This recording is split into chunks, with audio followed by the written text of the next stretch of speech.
This is our peace garden, our sacred space, our standing stones and amazing grace.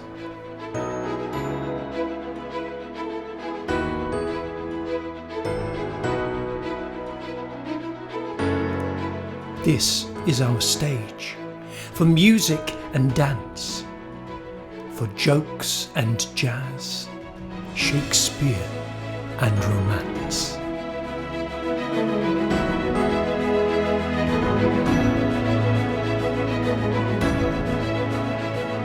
This is our remembrance of the brave and bolder, of Bletchley Park and local boy soldier.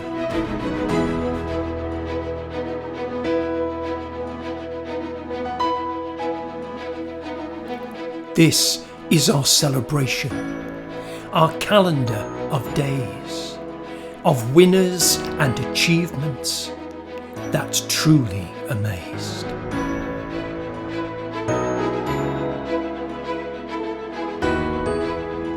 This is our vigil, our lone grief or unity, our solidarity and sense of community.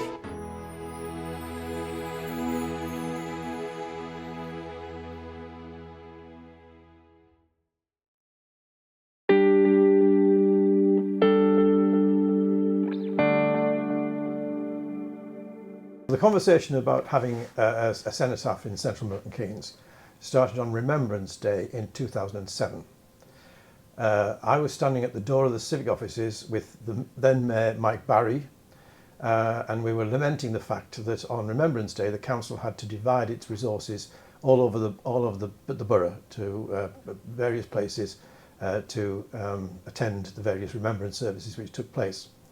And we said, wouldn't it be a good idea if we had somewhere in the Central Milton Keynes where we could do this all together? And of course, when war memorials were built back in the 1920s, there was no such place as Central Milton Keynes. We sort of threw this idea around that we really needed somewhere for people to remember, but with a small R and a big broad envelope. So we eventually called a few people together who we thought might be interested in this sort of thing. Royal British Legion, Council of Faiths, so on and so forth. We had a meeting in the civic offices here, and we floated the idea and got a pretty positive response from people. We started off with an absolutely huge project team steering group with lots of stakeholders. We invited everybody we could think of and floated the idea, and which meant we started to get backing from people like the Parks Trust and the business community. That was about 2009, and we had a massive committee of people that were interested. Phil Girella had put a motion to council that the council should seek to establish this civic space that we were missing. Brian was so enthusiastic about it. I remember the night he came from a meeting and he gave we have this is going to be built and it will be wonderful and it will be Milton Keynes' way of doing things. We had the mayor then ex officio every year was on this steering group. But when Debbie Brock became mayor in 2010, the idea took on a whole new impetus. I think when I came along and we managed to get a little way down the track, the continuity was then necessitated, and we moved towards becoming a separate trust, and the Cenotaph Trust was established. And we all put 25 quid into a kitty, because when you form a trust you need a bank account. So we did the bank accounts and had the Cenotaph Trust.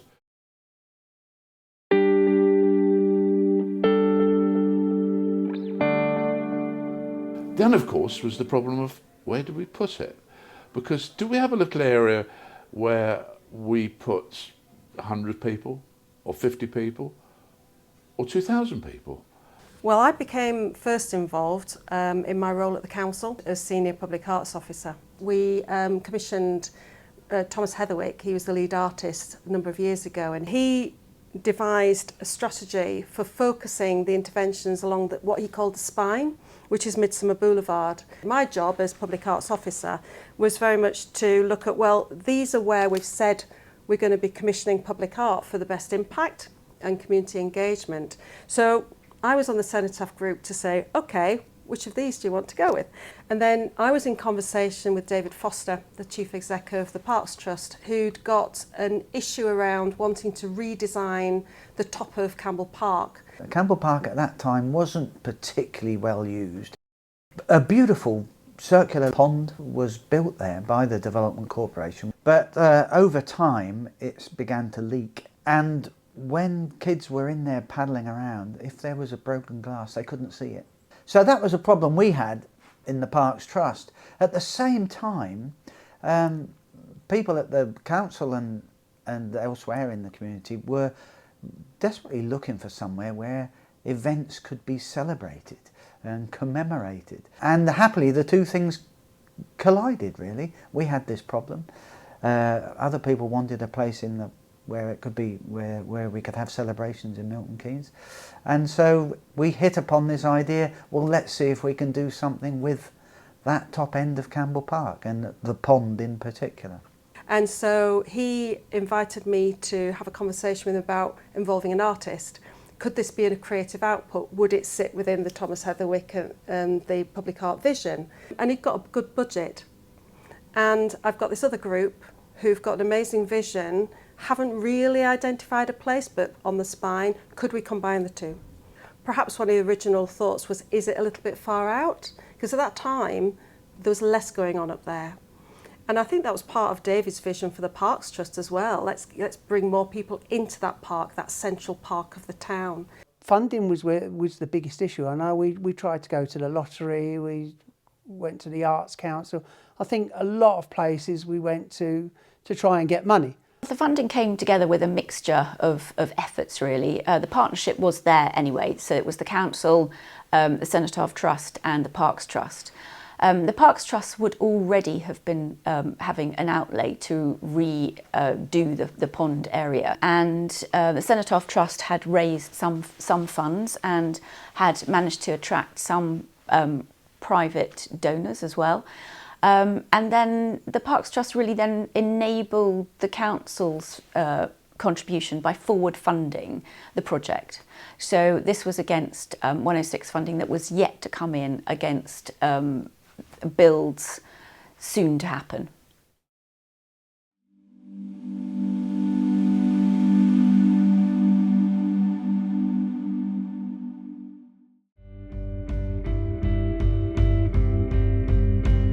MK Food Bank developed the idea for MK Can about a year before the event itself.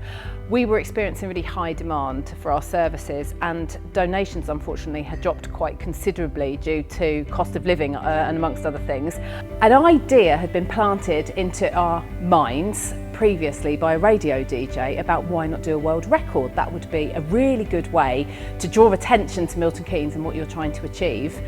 Then in sort of late 2022, I had a conversation with some of the trustees of the MK Rose and was asked whether there was anything particularly we could do to mark World Food Day, which is on the 16th of October. Something then started to sort of click in our minds and think, actually, could we combine these two things together? So hence our Guinness World Record on World Food Day, which started at the MK Rose. We looked up on Guinness World Records what the current record was for the longest line of cans of food. And at the time it was about 45,000 cans. We thought we can do better than that. We enlisted the support of as many businesses, community groups, churches, schools, anyone really, sports teams, to adopt a section of the line each. We ended up with nearly 300 organisations taking part. In the end, we absolutely smashed the record. We more than doubled it. We had 102,447 cans, and that spanned a line of 7.6 kilometres all the way around Campbell Park. We had an adjudicator come, and actually he couldn't have been more perfect. He was so official. He had his official Guinness World Records suit and clipboard. We knew that by the time he had crossed all his T's and dotted all his I's that we had actually broken the record, and we were able to announce that and celebrate that on the day.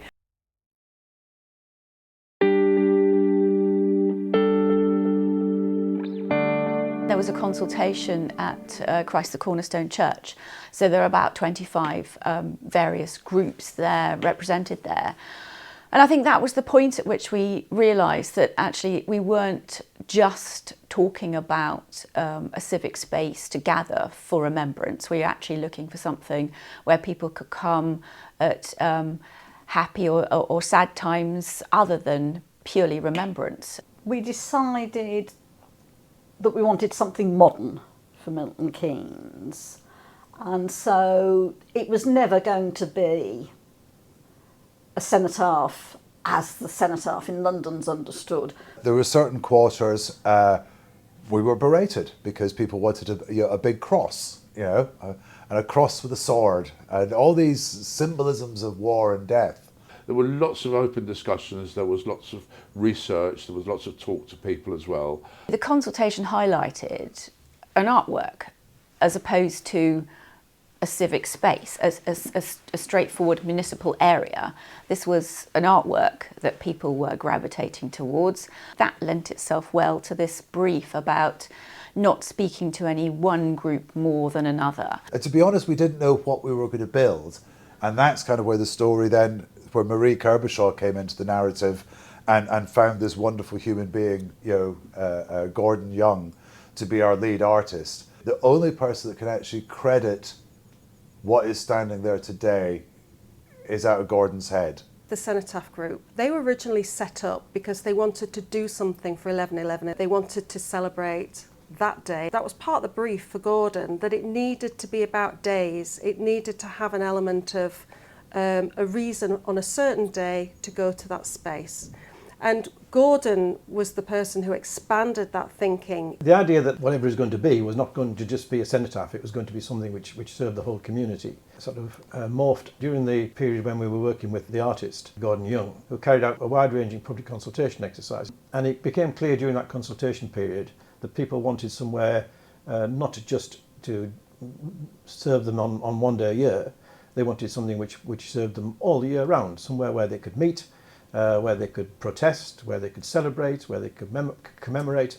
And so the idea of it being a sort of single-use war memorial or cenotaph moved during that period until the point where we adopted this whole idea of a sort of calendar of dates.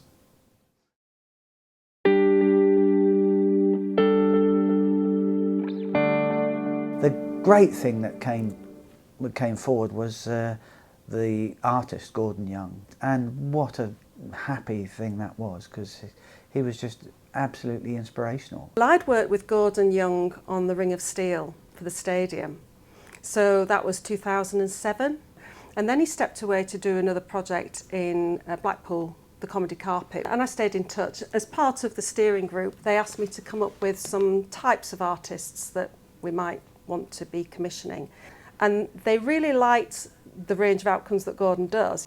Gordon did the memorial for Eric Morecambe. His widow was asked if she'd like to have input into some kind of memorial for Eric. And Gordon was the artist that was, he didn't do the sculpture, he was doing where the placement of Eric's statue was going to be. He got the piece of paper from his wife, which was a hand-typed, good old typewriters, with the scribbled out bits of when Eric wrote Bring Me Sunshine. And Gordon copied that identically, even to the little, he zoomed into the paper, and even how the type, had hit the paper and created the mark on the paper. That was copied into a strip of stainless steel, and it spiraled. So basically you stood up and you bent over and you looked down, and you read Bring Me Sunshine, and you kind of shuffled round, and it was a spiral that took you round and round and round. And then when you'd finished reading Bring Me Sunshine, you looked up and there was Eric there. And I just thought, yeah, this is the man for this journey. I was sold at that point.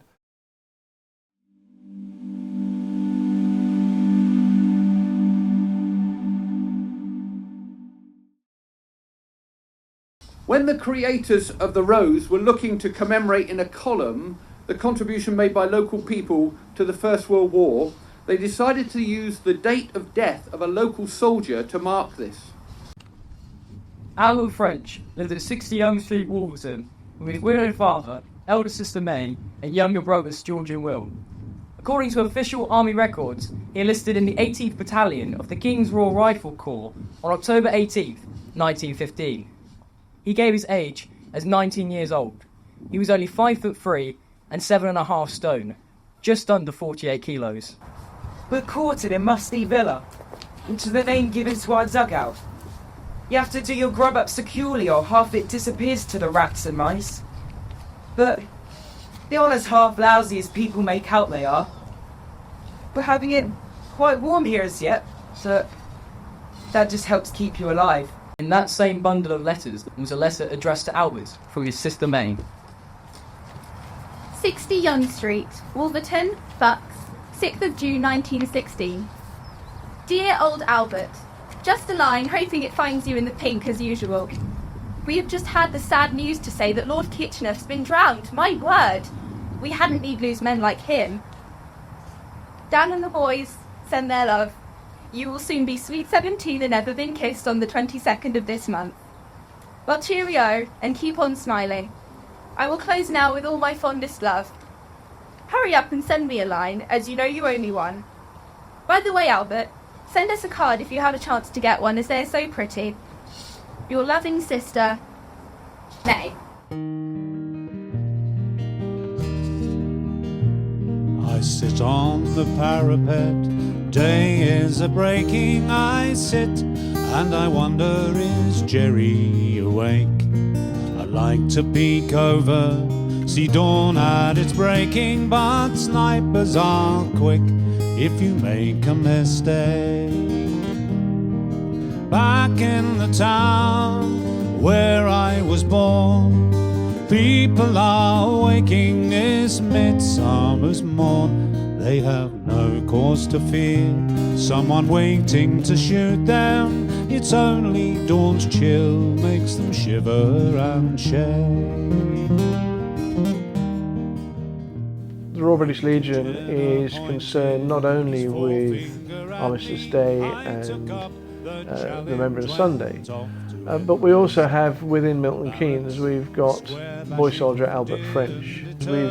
We have local engagement from some of the schools, but what is especially heartening is that the cadet wing of the Rifles Association are now picking this up as being an event they want to carry forward. Albert was one of us, he was one of my regiment, and the antecedent regiment of the Rifles, the King's Royal Rifle Corps. Almost more important is that Albert represents the sort of the bravery and the compulsion of his generation. Tragically for Albert, he paid a very large sacrifice, but the fact that through the great work of local historians and volunteers, we're able to keep his memory alive, I think is a wonderful thing, and it serves as a really important lesson to the generation of this new city today.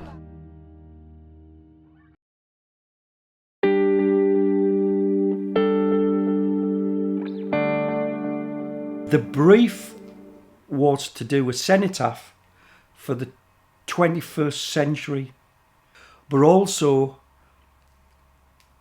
it was more complicated.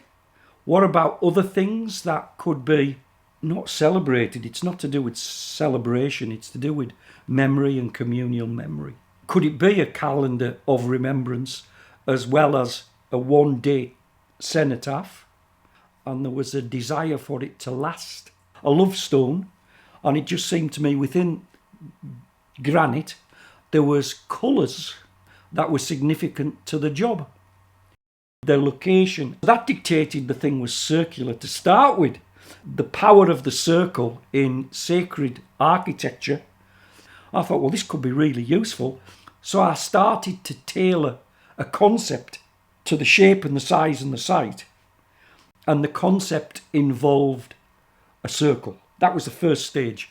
The next thing was, what are the forces that we share, things we share? Certain things around us in nature, for example. So the mathematics of a flower reoccurs in loads of cultures. I picked a rose, not for England or anything like that. It just seemed appropriate that this flower had to be sunflower. So it may as well be a rose as a sunflower. But it was the maths of a rose, which was the starting point. Gordon phoned me up and said he'd had this meeting with people in Milton Keynes. And he came in the studio and he said, I've got an idea of what I want to do. It's a memorial of memorials, is kind of how he described it to me. And he said, I've got this idea of designing it like a rose window in a church. So we just started looking at rose windows. Literally, he'd sit next to me while I Googled it. He's not particularly proficient on the computer, should we say. Okay. We started to put like a sketchbook together of interesting elements to do with rose windows and geometry. And at the time, we had a Russian intern. I showed him what we were doing, and he just had the ability to be able to draw it on the computer really well, these mathematical, very complicated mathematical layouts. And he started to visualize what this thing could look like in terms of a plan, like an overall view of the whole thing. So the scientists give us the different maths of spiral growth. It seemed to me that gave me the next step. Shared in all these global examples throughout history, there's a centre point, there's a belly button. So it's got a centre point, but then as the growth lines of the flower, there's intersections and crossings. So the intersections and crossings are not me doing whimsical, that looks nice. It's maths telling me, that's the point, that's the point. Those choices give you numbers, so give opportunities. We have 108 opportunities for memory points, and sometimes those memory points can be shared because the memory points frequently relate to the calendar and dates. And when he first mentioned it being a rose, we didn't understand it. We didn't really see the connection with a rose because it seemed quite literal. A rose in Campbell Park, it didn't quite connect. But then when we understood a little bit more about the theory behind it, which is actually, it's about the geometry of the rose. It's the nodes at which the petals grow from this central core. We began to understand where he was going with it. Back in sort of 2011, he presented his concept in a booklet. And the booklet was incredible in terms of where his design ideas were coming from. The fact that it should be round was based on the fact that you have rose windows in cathedrals, you have mandalas in mosques, and the whole concept of a circle is something which means things to people in all sorts of faiths and none. And that inclusive notion, he really did bring together for us way long before the city had a cultural inclusion strategy. He already had written it into the rose. And so we've got Diwali, we've got Eid. There are so many reasons to come to the rose and to bring people together at the rose. And so we started to work with the text on the columns. What font were we going to use? So we'd actually make columns with type on our paper and just look at them, and then we'd make them actual size out of paper as well. So we had a big printer. It's actually a font called Gotham that comes in quite some condensed weights because we needed to fit the text on these columns. So to condense the font to try and get more text on there. Gordon taught me about what was called the dance of engagement, which is where people don't just stand and look at sculpture. They actually move around and they turn their head and they look and they go over there and somebody calls you over there. He wanted to design the text on these pillars that would create animation and engagement from members of the public. So that's why all of the text is placed vertically. He wanted people to tilt their head on one side and to walk around the pillar to read it, so that you don't stand still and look at it. You have to move, you have to engage with the piece. And then by the time you've got to the end of the piece, you're then looking at the rose from a different angle and you'll see another interesting pillar. And all the text lines up. So there are certain angles where you don't see any text and certain angles where you see lots. Most artists wouldn't give me the freedom that Gordon gives me. It's more of a collaborative thing, and that's always the interesting bit. It's his idea, what he wants to do, and then I try to figure out what font we should use and make the size, and that becomes the interesting bit, that moment where, with collaboration, you reach a point where neither of you could get to on your own. I come from a creative world and I've seen creatives work, but Gordon he presented it to us and we didn't change a thing. He just gave us the answer. It was just, he embraced what we were trying to do and took it on as a real mantle of a problem to be solved.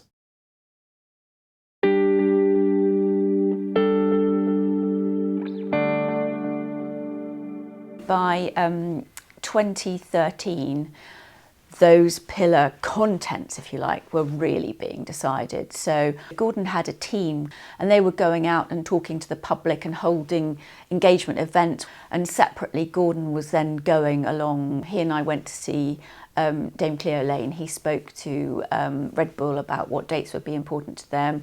He did lots of investigation himself and he found out so much more about MK than lots of us knew. When he developed the geometry of the rose and said, actually, we can celebrate one day, but we can celebrate multiple days.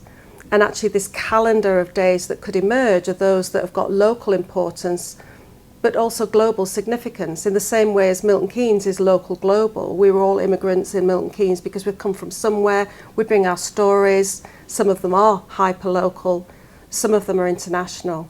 And so he felt that the calendar should have that diversity and range of days that are celebrated. And he had a big pianola scroll where he started gathering together important days for Milton Keynes from his many conversations that he had in the community. And then he also looked at international days that he thought were really interesting and important as well. It's more the variety of content, that I liked. That it went from one religion to another, then to something really obscure and something really daft. So it just, they were just, I just liked the variety of them, really.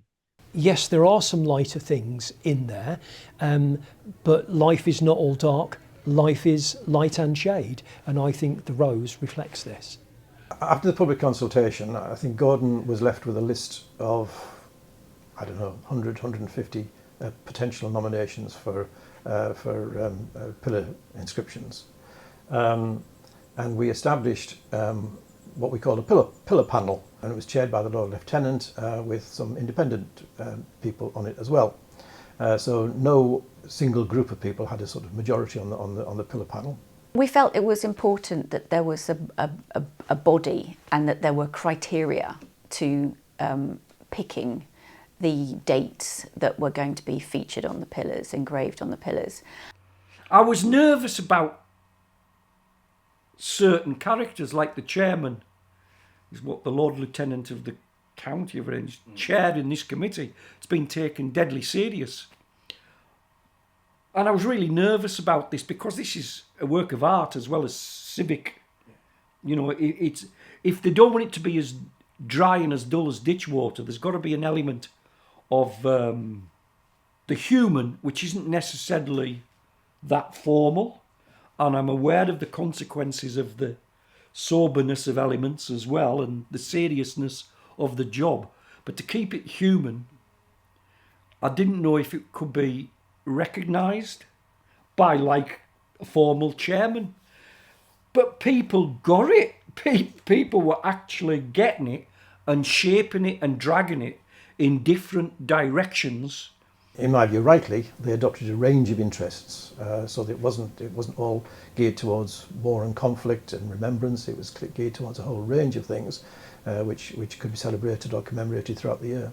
There's 106 pillars of varying heights, and initially we looked to inscribe 60 pillars, 60 which gave us enough to save for future dedication. To fill everything in sort of 2013 and say there's going to be no chance of anything happening in the future, I think was a wise decision to sort of say, look, things will happen that can be commemorated. So we've got a pillar there now for COVID, which we couldn't possibly have foreseen. We initially were doing a new pillar every 2 years, but we're just in the process of changing that to we'll do a new pillar every 5 years. I lead tours around the park of our public art, and I'll stop at the Rose and do a lot of talk about the Rose, and I always get asked about what's the next pillar or how can we recommend the next pillar. I think the problem is saying no, and you have to, and it's a problem because some of the reasons are really, really good, thoughtful reasons. You simply can't do them all. And one of the reasons you can't do them all is, what about in 50 years' time, and we've cramped their style? We've totally and utterly covered it with things that people requested. We must do this, we must do that. I think to take the long view, you've got to look at a community that should be travelling slowly to do with what it's requested. It's important that future generations have the opportunity to add to the pillars that are already there. They all tell the story of our lives together in Milton Keynes, and that gives that continuing story space.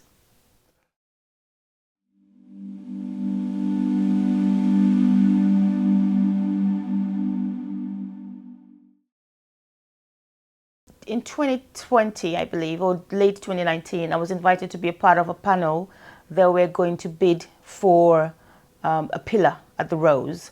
And it was to be around the George Floyd event or around slavery. And I was a part of that panel that put that bid in, that made that application.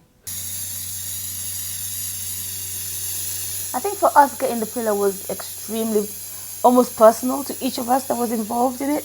Because obviously there wasn't that many pillars commemorating black events or black people. So that was extremely important to get. And I think it meant a lot to the black community because it was almost like being visible.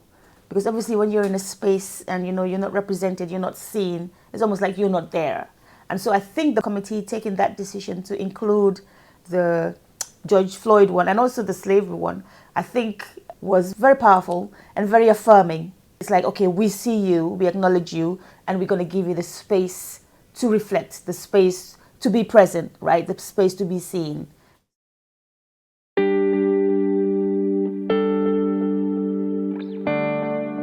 Gustavo, who was one of the guys who worked for me at Why Not, one of the sort of senior designers, he basically ended up doing the actual design of the final Rose. And I just kind of looked over his shoulder while he was doing it. He did the hard graft in the end. It's an incredibly complicated layout, which then Andy Sawyers, the guy who built it, had to then take our drawings and reinterpret it to actually fabricate the thing. Andy Sawyers manufactured all the components for the Rose in Hull, and the centre point, the granite bud, was also carved there by Mark Powers. All the pieces were then sent to Milton Keynes to Joseph Bradley and his team of builders from Somerset had the massive job on site of assembling it all. No mean feat, the site was not designed level for starters. It was all built on a dome. In 2010, when we peered into the future, we wanted to have this space open by the 11th of November 2011. And we weren't ready. The pillars, we'd selected the granite, the laser cutting machines that were up in Hull. So we had one pillar made. And that one pillar was a sort of a gesture to say, this will be the space and this is the Armistice Day pillar. Yeah, looking back, it was a really strange thing to do. It was a statement of intent. We needed to commission one pillar to show what it could be like, and I know we wanted to show the quality of it as well. So it was part of that community engagement in the concept. And loads of people came, and I think we were really quite surprised. Special memories that were not very public at all. I think one of them was when David Moore got involved with the project, our local Methodist minister. David used to go for a walk in Campbell Park about 5 in the morning, and he used to always walk past the Rose, just watching our development. And then there was this one morning where he heard a noise the other side, the Harris fencing. So we had this big Harris fencing around it where we had dug up the pond. And he thought it was a burglar or a vandal. And he shouted at this guy to get out. Yeah. This guy was Gordon Young that was plodding around in the mud at 6 o'clock in the morning because he wanted to solve something. When David shouted at Gordon, not knowing who it was, get out, Gordon said, well, this is my project, this is what I'm doing. And David retorted, well, I'm your guardian angel and making sure that you can do it. And David was our self-appointed guardian angel. The groundbreaking ceremony happened when work started. One of the reasons I am so passionate about the vision for MK Rose is that it is an act of collective memorising, working in tandem with an artist of creative genius. So here in this place there will be columns with which all of us in one way or another will find an affinity. Opening up the earth in this place, in releasing infinity in a tangible form. A giant act of midwifery for the future. In years to come, people who are not yet born will stand and touch and feel and ask and learn and laugh and maybe cry and dance right here. It is because this is such an important moment that we have a ceremony, a piece of symbolic action, a marker to celebrate and to say this is much more than a passing moment on its way to infinity.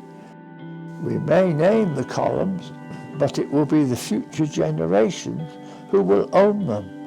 The releasing of the infinity I speak of is that of imagination and creativity, the coming together of memory, lament and respect, the very stuff that makes us fully human.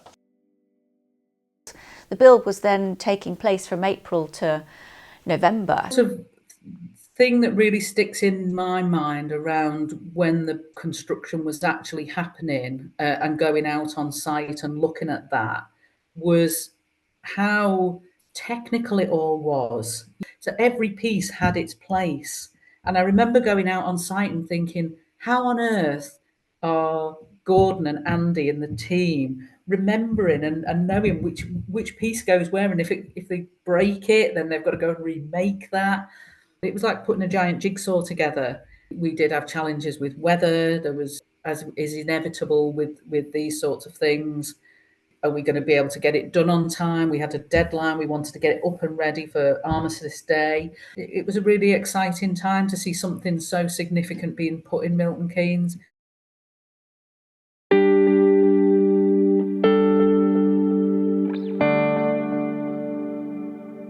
On the day of the opening ceremony, it rained. That's my abiding memory of the day of the opening ceremony. It was pouring down. I can remember it feeling a little bit chilly. I remember it was cold. It was wet. Given how wet it was, the number of people who turned up was excellent, actually. And now to officially open the Rose, please welcome Councillor Brian White, the Mayor of Milton Keynes. I'm delighted to be able to open this today, and they've given me a challenge of actually having to unveil this in one go, so I'll give it my best. And I officially declare the Milton Keynes Rose open. We were using a piece of gold lame from Bletchley Park, which had been used for the unveiling of the memorial to the codebreakers that had been unveiled by Her Majesty the Queen. And because it got very, very wet, it clung to the granite, and it was quite a feat for him to pull it off. Enjoy, argue, have reflection, and have a great time here.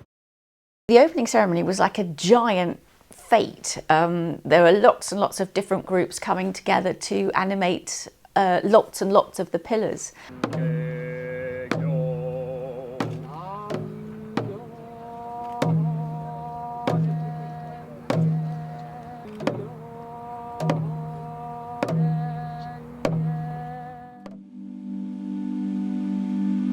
On behalf of the Milton Keynes Irish Society, may I say how delighted we are to have been invited to be part of the launch of the MK Rose, and we should encourage everyone of Irish ethnicity to come and take pride in the recognition of our heritage by the community, which is represented by the St. Patrick's Day pillar unveiled here today.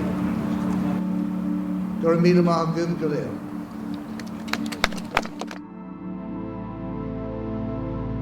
International Women's Day has been celebrated since the early 1900s, a time when women's oppression and inequality were spurring women to become more vocal and active in campaigning for change. On the 8th of March each year, thousands of events are held throughout the world to inspire women and to celebrate achievements. We all can make a difference.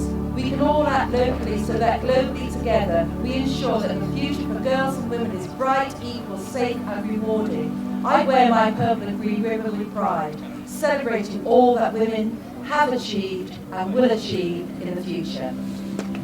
Doreen Adcock, her pillar is here for the 13th of December 2009, when Doreen Adcock, BEM, was voted the Unsung Hero at the BBC Sports Personality of the Year Awards, and it has also always been said that Doreen taught Milton Keynes to swim. And we're delighted that Doreen is with us today, so a nice round of applause please for Doreen.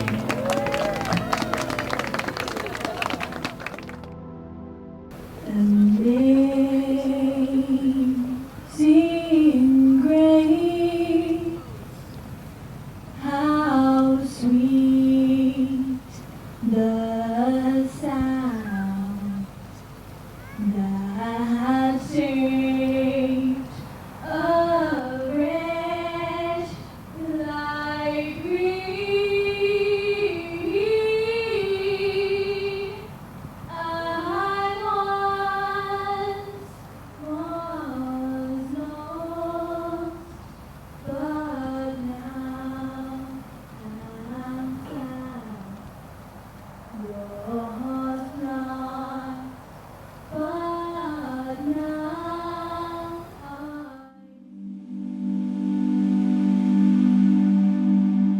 I say what a pleasure it is to be here today with this fantastic work of art.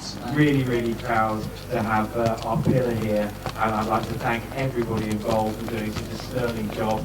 Gordon, you're a genius. It was very celebratory. I remember the guy playing the guitar for the Marshall amps. I remember that vividly.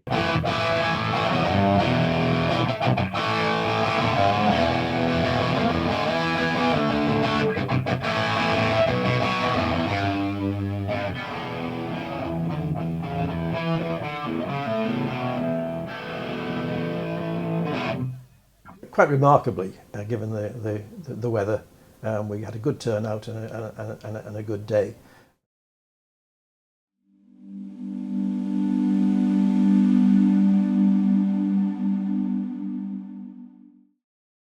There is a pillar which celebrates Diwali.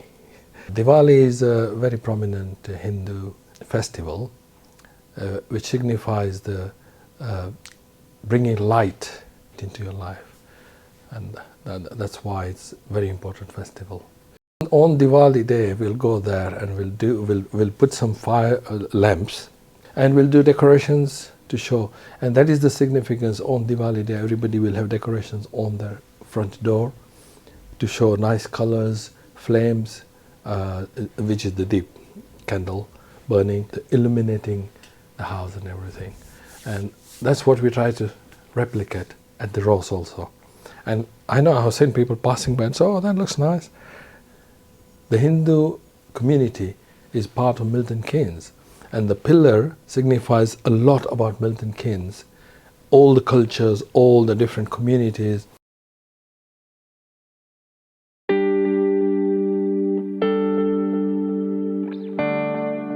One of the great successes of the Rose, I think, is that it has established itself as the go-to place for relatively spontaneous commemorations.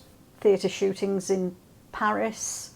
2 or 3 days later, the French community put out a notice saying, we're going to the Rose for an act of remembrance. When Nelson Mandela died, I've seen the photographs. People weren't told, go there, do things. Suddenly the place, people activated the place because they had deep feelings about him dying. And I thought it was wondrous how it suddenly, there was colour and flags and things tied on, and then they disappeared again. One of the big tipping points for me was the Manchester Arena bombing, because spontaneously a group of young people held a vigil. At times like that, people want to come together and grieve. They want to have a candlelit vigil. They want to hold each other's hands. They want some support. It was that unprompted, organic, satisfying a need that for me, you kind of went, yes, you know what, it's actually worked. And of course, the biggest organised but spontaneous was to the death of Queen Elizabeth. This was the Rose's opportunity to really show what it was designed to do. And people did. They came in their hundreds laying flowers. And the Parks Trust have quite strict rules about cellophane, and so actually the flowers had a real vibrancy about them out of cellophane wrappings, and people came with messages and floral tributes for days. And then we had a memorial service. I mean, it was so moving. There were times when, you know, people would lay flowers and have their moment to think and remember. We had people from all kinds of backgrounds coming as well to lay flowers. Having had this idea, 15 years previously or whatever it was, that we should have something in Central Milton Keynes where people could go, came to a head that week after the Queen's death. It's become like in our Trafalgar Square. It's where we gather for various things. It's a space that works for people. Milton Keynes is this massive melting pot of everyone from everywhere. It's not just a white middle-class war memorial. There's nothing wrong with that, and that was of its time, but it can be very reflective of different cultures, which I think is really important in Milton Keynes. That was the whole idea behind the Rose and the Cenotaph Trust. You know, it was an area that anybody can go on. I mean, colour, race, age, religion, rich, poor, you know, it didn't make the slightest bit of difference. When we all come to the Rose, there's something that's unifying about it. There's a seriousness, a somberness, a reflection opportunity basically. And I think for Milton Keynes, for all of us, it's a space where we unite. That's what I think it is. I think it's a place where we unite as a community, as a city.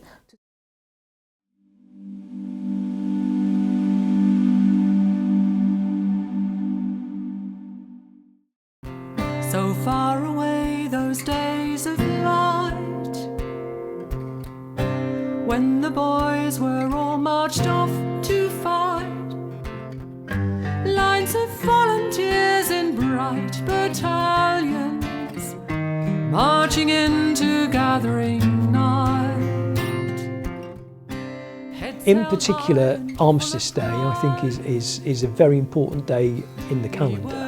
And that has grown from tens, dozens of people to, there are hundreds there now. And that's when you see, I think, the full scale of the Rose and the journey that it's come on. After the first couple Armistice events, the Humanist Society wrote to us and said how impressed they were because they felt it was a ceremony they could take part in because it wasn't religious.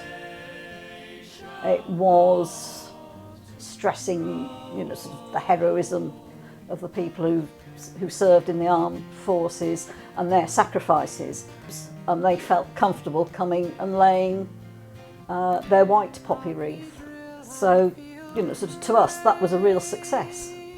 Having adopted Armistice Day as the civic event, it has just garnered support from the community, not just from the civic authority, but from the community. I think what was most telling was 3 or 4 years ago, Armistice Day fell on the Sunday. So the 11th of November was both Remembrance Sunday and Armistice Day. And we anticipated that very few people would go to the Rose.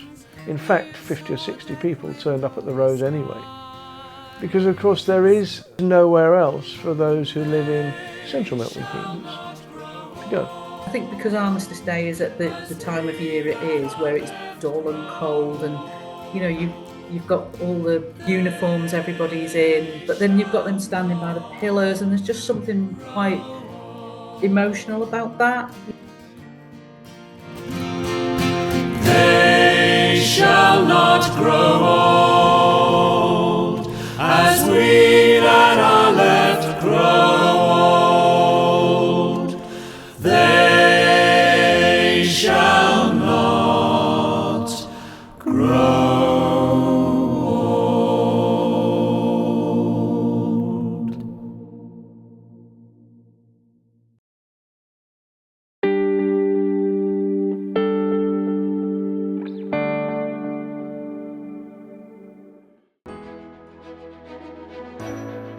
watching dance happen in the Rose is incredible as dancers engage with the pillars.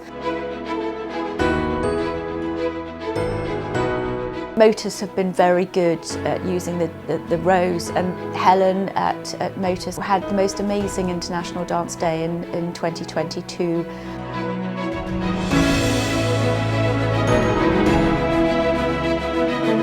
And then the Great War commemoration that took place, and the many mass dancers with banners commemorating that 100 years since the end of World War I.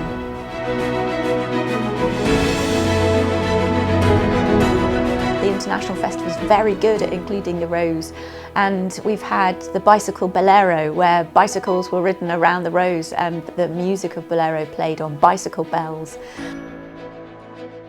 The mandalas were placed around the Rose, and they had been created by Connecticut in conjunction with community groups around Milton Keynes as part of the International Festival. They had taken inspiration from the Rose, which in its own turn had taken inspiration from mandalas. So that design, the ethos behind mandalas, that all went full circle, which was lovely.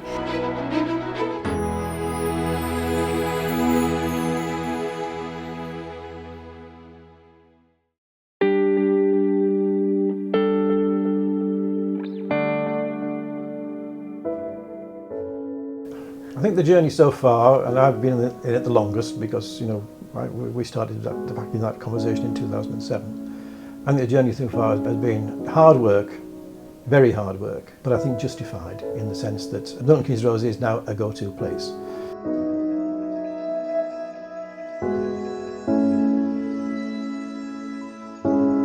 I'm immensely proud of what we've achieved. I think we've done a wonderful thing for the people of Milton Keynes. One of the legacies that I will take away in my dotage is the fact that I was instrumental with a team to start the Rose, which will go on hopefully forever. There's no reason why it shouldn't be here in 100, 200 years' time.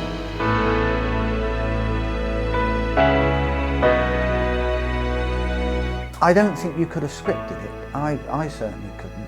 It's exactly what we would have wanted in that it's got ownership. It's not just a Parks Trust thing, it's not just a council thing. It does have ownership within the community. And if it wasn't there, people would really miss it and we'd be trying to invent it.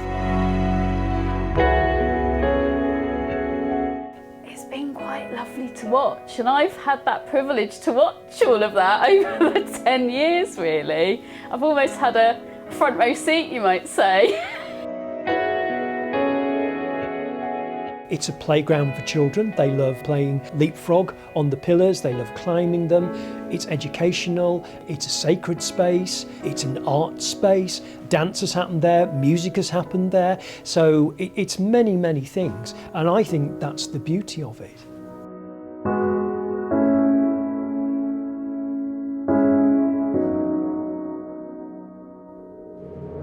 People love it. You see it pictured all around the city. It's been on the front of the city atlas. The fact that heritage stories of ourselves are told through the space is incredible.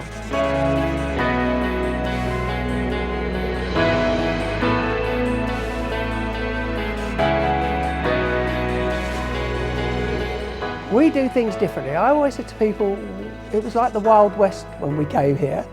With people from different places and different backgrounds came to build a city. The founders of Milton Keynes, they had that bravery. So in the building the MK Rose, I think we all kind of felt that we're kind of walking in big footsteps here, so we got to get this right. It all came together at the right time. It doesn't matter where you come from, it's what you bring to the city. And that's always been the Milton Keynes way. There is no other rose or no other building anywhere like this, anywhere in the world. People should be proud. This is the badge of our city.